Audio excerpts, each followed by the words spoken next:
All right, we're going to continue with our post-race press conference. We've now been joined by our race winner of the Coca-Cola 600, which is Ryan Blaney, driver of the number 12 Body Armor Cherry Limeade Ford for Team Penske. Ryan, congratulations on that win, winning the Coca-Cola 600, but also giving Roger Penske a Coca-Cola 600 win along with his Indy 500 win yesterday.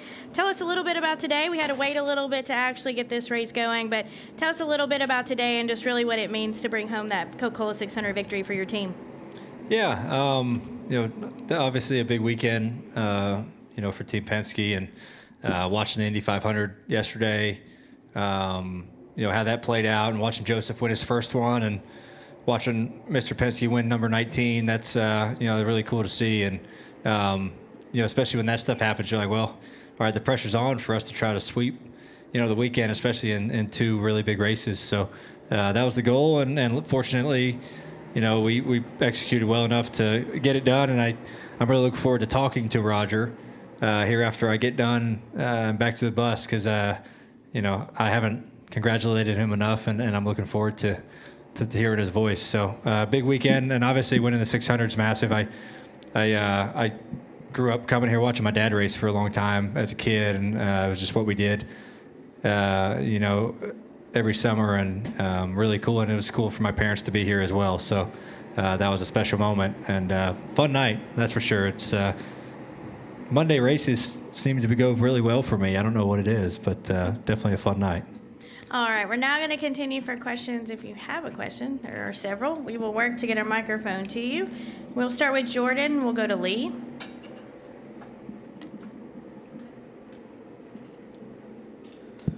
Jordan Bianchi, The Athletic. 59 races since your last points win. Does that feel like an eternity at times? Can. Yeah, definitely. I try not to think about that very much. We try to win every week, and it's hard to do. It's hard to win these races, and sometimes you just get in these streaks of things just aren't going right, and then you feel like you're doing everything right, and maybe your cars aren't fast enough to win races, or you're making too many mistakes. It can definitely be frustrating, and it's easy to get down on yourself when you don't win. And you got to think to yourself, can I still do it? Can I still compete at a winning level? And so it's easy to kind of doubt yourself. But at the end of the day, we all pulled together, and everyone in the 12 group did a good job of working on things, that we could get better. And but yeah, it does feel like an eternity. But I told Jonathan and all those guys, I said, what a cool first one to get together. I mean, winning the 600, that is a super cool one to win, and looking forward to seeing those guys later on. When you have those moments of self-doubt, what do you do to kind of pull yourself out of it? Yeah, I mean, everyone deals with them a little differently, and I'm not the most self-confident person out there to begin with. And so when I do get in doubt of your abilities to do something, it's really hard to pull yourself out of it, at least for me personally, just because I just don't have that self-confidence that some guys have, and it takes me a little bit more convincing. So I don't know. I don't really have anything for it. I just always, try to look forward to the next week, and just try to reassure yourself, like, you're here for a reason. If you try to work on these things and try to perfect what you do, that's all you can do. And that's kind of how I've approached it. But it's easy to get down, that's for sure. And it's how you kind of dig yourself out of that stuff, and kind of makes you. But yeah, the moments aren't good, but it's nice to be back, and hopefully we can make it more of a common thing. 5 laps to go, you're pulling away, you've got the lead. Are you thinking what's going to go wrong next? How are we going to lose this race that we should win? Yeah, I figured there was going to be a yellow, and we had to survive another restart. And I wanted green flag runs. I thought our car was really good on green flag runs. And, kind of at the end of that thing, the 45 and I were probably the best two cars. I don't know what happened to him at the very end, but he and I, the 19 was really good at the end of the third stage too. But I thought he was my biggest competition. I raced around William a lot. But yeah, with 5 to go, I was like, there's going to be yellow, and I'm going to have to fend off another restart. You never know what can happen. But fortunately, it went green. All right, Lee.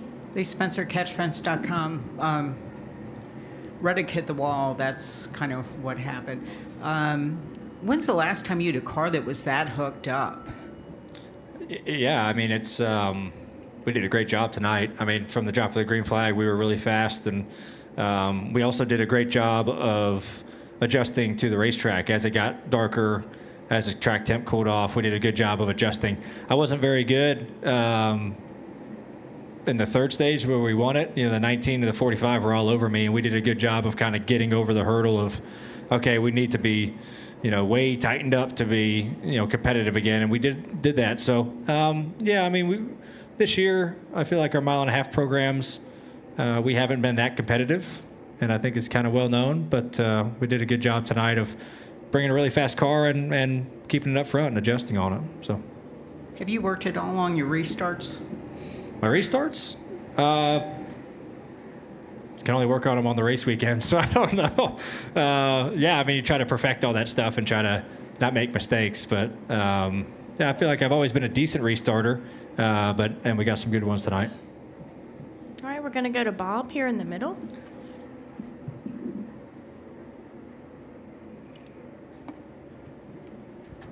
Bob Hockers, Fox Sports. I'm curious, did you talk to Joseph Newgarden at all in the last day?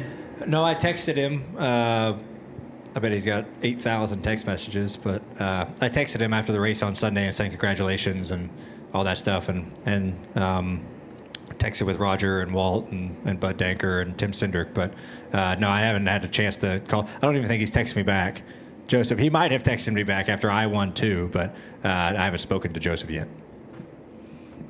All right, we're going to go to Kelly and then Mike. It's Kelly and then a Mike up front here in the blue to Mike Hembry. Kelly, CrandallRacer.com. Ryan, you went into the grandstands, obviously taking a lesson out of Joseph's book. Would you have done that had you not seen him do it? No, I only did it because Joseph did it, and I was pretty fired up.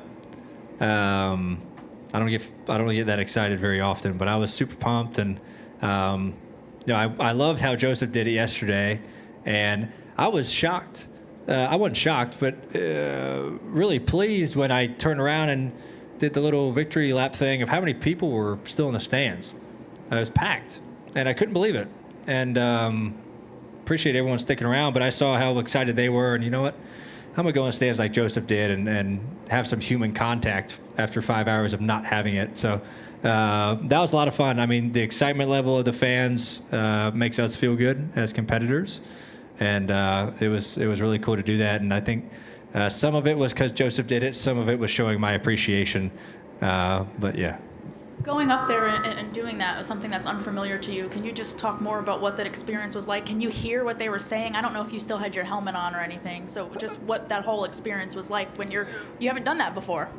Yeah, no, I haven't. No, I have my helmet off. I can only describe it as I have some experience in it. Actually, I go to metal shows every now and then, and that's like a mosh pit at a metal show. It's very similar to that. There was no one swinging haymakers, but it was very similar to that. That's probably the only thing I can compare it to was a metal show mosh pit up there with people cheering for you. So it was even better. So it was good. Oh, yeah, it was very good things. Yeah. All right, Mike. No matter how good your pit stops were, Byron had that first slot, and he kept squirting out in front. You had the best car, but you had to come back from fourth. You had numerous restarts. Was the car much better at the end of the race and earlier, or how did all that work? I don't know if it was much better at the end of the race than what I was like at the midway break. Our short runs were really strong. And even 30 laps into the run, I'd kind of start getting free, and I'd have to kind of really manage my stuff. And, just got a couple good restarts and was able to get to the front row. That was the biggest thing, is getting to the front row. Because I raced William multiple times where, he was running fourth or fifth and got the lead on the pit stall, and I was, inside row and was able to clear him into three. And so my biggest thing to myself, I was like, I just got to get back to the front row. And I could then race William for it at least. And I think I have a better car than him. I can clear him if I can just be even with him. And then once we got the lead with that quick caution, I felt even better about it. Then I can control the restart, and I can pick the top lane and really, have him at a deficit. So I wouldn't say our car got a lot better, just, made good ground on some restarts. All right, we're going to go to Jared here in the middle. Jared Haas with frontstretch.com. Arguably your best season is 2021 when you had 3 wins and the best average finish. And with this win, it almost mirrors that 2021 season. How does this season compare to the 2021 season that you had? Yeah, I don't know. I mean, everyone's different. I remember some of the things about that season. You know, obviously the wins you remember, and then the unfortunate parts you remember. So yeah, I don't know. I mean, I'd say before tonight, maybe I haven't felt as competitive as far as like speed wise. I feel like we've been behind. You know, Hendrick and Gibbs have been really good. I feel like we were a touch off of them up until this point. I thought tonight we did an amazing job of, you know, competing with them and beating them. So yeah, it's hard to compare to 21. I'd like to get a few more wins, and then maybe I can compare it and make it even better. But this is definitely a fun one. All right, I believe I had a few additional questions here on the left. Okay, we'll get a microphone here, and then I believe I had one in the back. Okay. Steve Schweitzer with the Lasco Press. The last 2 years, Ryan, you've had to answer a lot of tough questions. What happened this time? How did that one get away? You know, what went wrong out there? And now that you got all that behind you, what question do you want to be asked, or what do you want to say that you haven't been able to up to this point? Hey, I'm just really excited that I'm really proud of the effort of our whole group tonight of doing everything right and not making any mistakes. You know, we didn't make any mistakes on pit road. We didn't make any mistakes, you know, on the racetrack. Just did a really good job and executed really well. So, yeah, I mean, I'm used to disappointment, especially after the last year and a half, and it's nice to, you know, be able to pull one off and have the speed that deserves to win and actually win. You know, a handful of times last year, I thought we had plenty of speed to win, and just something happened. And that definitely gets tiresome. But tonight, I'm really happy it was able to work out. So, Congratulations. Enjoy this one. thank you. Appreciate it. All right, microphone in the back, please.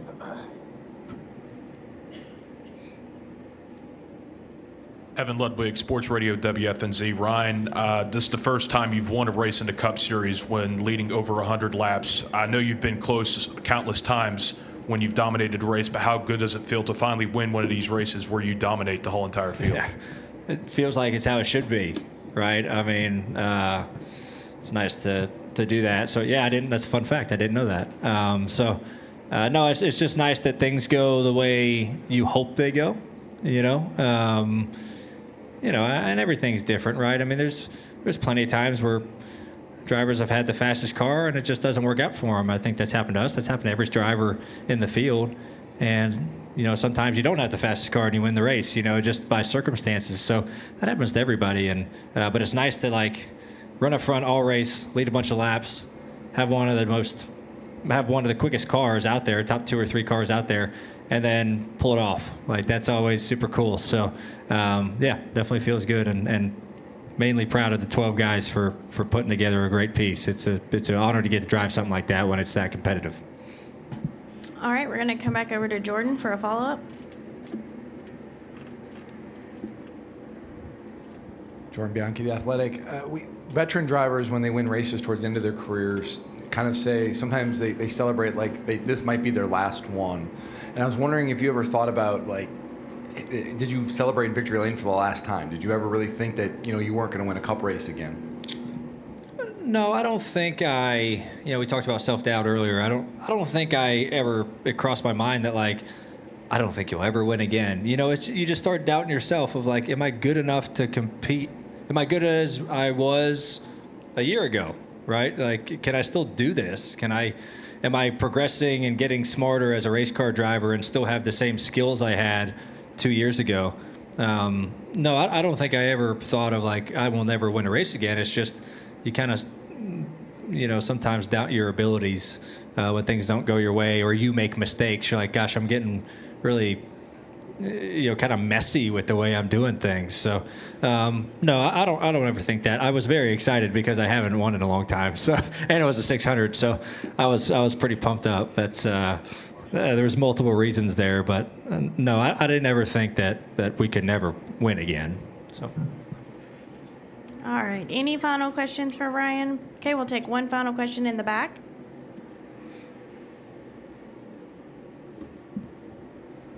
Cameron Richardson, NASCAR.com. Ryan, just explain the connection just NASCAR and maybe just motorsports as a whole has with its fans. I mean, you run into the crowd, you got everyone chanting your name. Just what does that mean to you and just for NASCAR as a whole? What does it say about NASCAR as a whole just to have that driver-fan connection like that? Well, I mean, I think we do the best job of any sport out there of connecting with our fan base, with the athletes. You know, I mean, from what we do at the racetrack, on pit road, on the actual racetrack before the race, the access that the fans have to the drivers and cars, no other sport does that.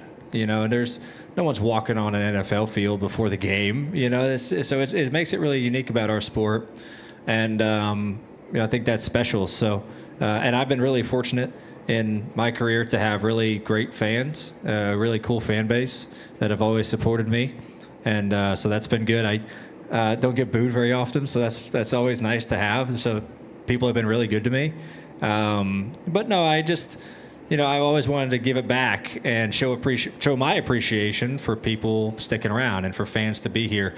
I kind of saw that with my dad growing up, so I was fortunate to get kind of a early look at, you know, how you're supposed to treat fans who come to the races and, you know, thank them and support them for coming, because without them, this wouldn't be a thing. So, yeah, second to none.